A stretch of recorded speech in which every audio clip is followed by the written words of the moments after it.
शिव और पार्वती की कहानी। शिवजी अपने भक्तों की पुकार सुनकर जंगल जा रहे थे। तभी पार्वती जी ने देखा स्वामी जंगल की ओर जा रहे हैं। फिर पार्वती जी शिवजी के पीछे पीछे जा रही थी।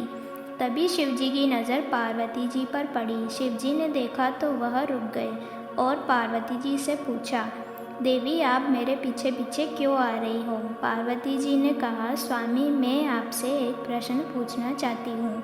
शिवजी ने कहा, कहो देवी क्या पूछना चाहती हो? पार्वती जी ने कहा कि स्वामी जो लोग गरीब होते हैं उनको आप क्यों गरीब करते हो? क्योंकि वह तो पहले से ही गरीब है। और जो बड़े आदमी होते हैं उनके पास धन की कोई कमी नहीं होती, उनको तो आप गरीब नहीं करते। फिर शिवजी ने जवाब दिया, देवी सृष्टि बहुत बड़ी है, इस प्रश्न का मेरे पास कोई जवाब नहीं है। तभी पार्वती ने कहा, स्वामी आपको इसी प्रश्न का जवाब देना होगा।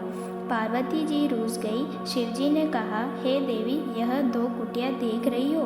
पार्वती जी ने कहा कि हाँ स्वामी 2 कुटिया दिखाई दे रही है। शिवजी ने कहा, देवी वह दोनों कुटिया के पास जाओ, हमें अपने भक्तों की खीर खिलानी है, हमें पत्थर की आवश्यकता पड़ेगी।